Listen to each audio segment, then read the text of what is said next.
নমস্কার।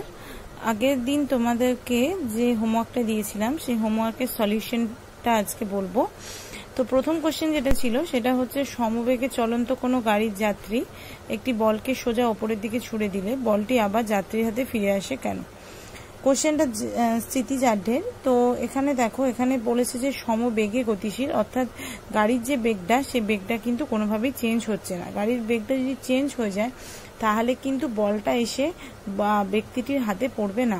এইটা কিন্তু একটা পয়েন্ট, কারণ সমবেগে গতিশীল মানে তার গাড়িটার মধ্যে রয়েছে যাত্রীটি, অর্থাৎ যাত্রীটিও কিন্তু গাড়ির বেগে একই বেগে গতিশীল। এবার বলটা যখন যাত্রীর হাতে ছিল তখন, যখন স্থির অবস্থায় ছিল তখনও কিন্তু বলটিও কিন্তু একই বেগে গতিশীল ছিল।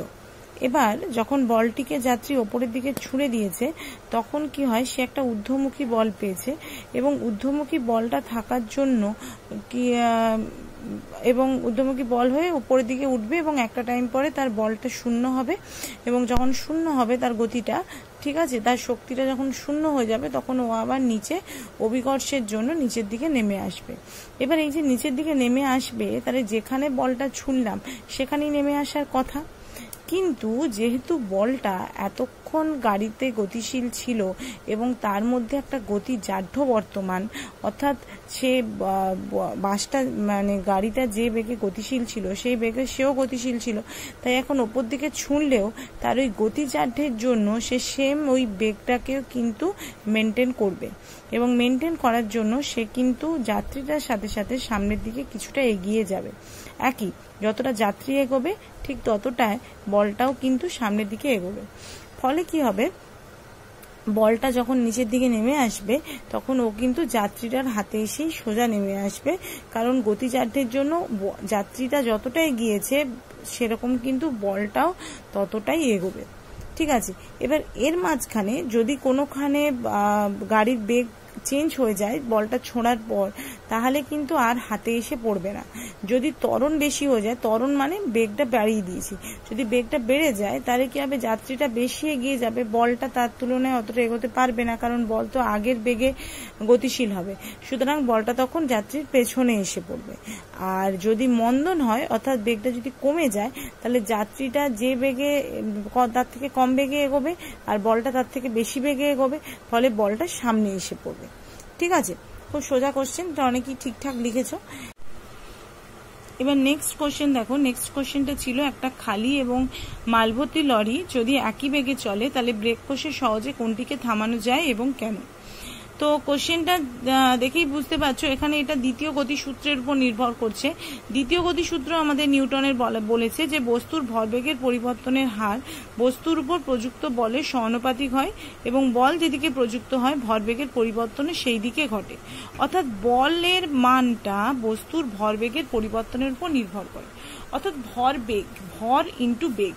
ঠিক আছে, তার মানে ভর আর বেগের যে গুণফল সেটা যার বেশি হবে তার উপরে বলটা প্রযুক্ত বল অনেক বেশি হবে।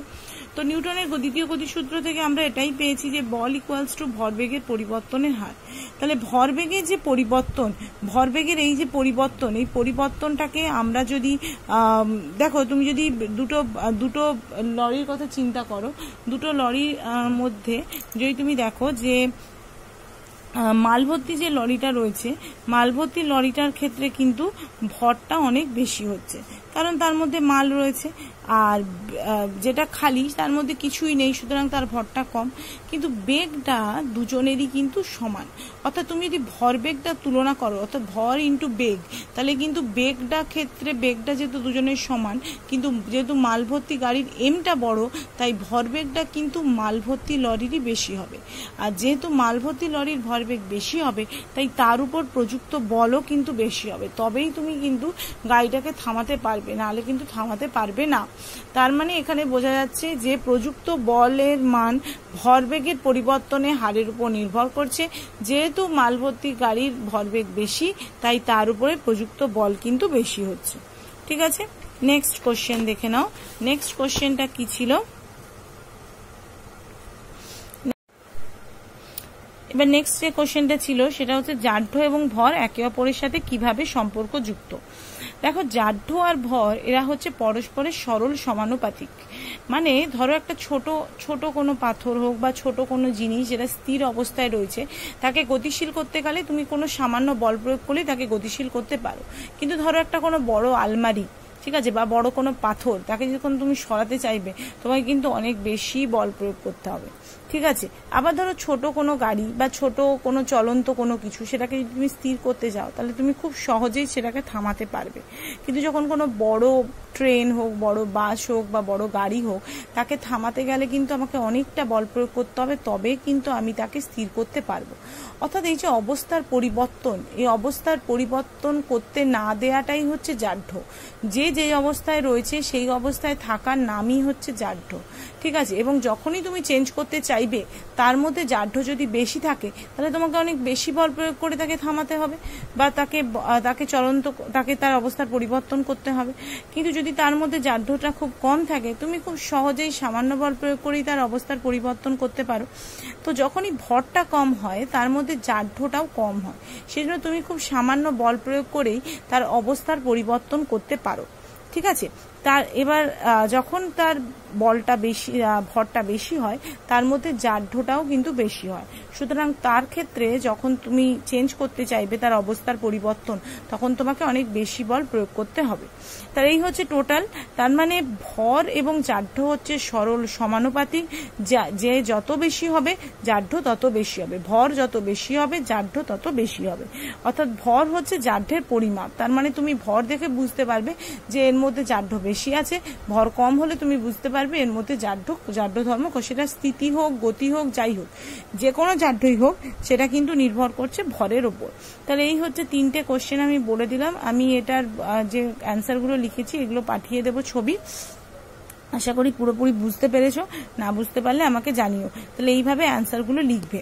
মোটামুটি সবাই ঠিকঠাকই লিখেছো যতগুলো কপি দেখেছি আমি, আর বাকি যেগুলো আছে সেগুলো আমি চেক করে দিয়ে দেবো।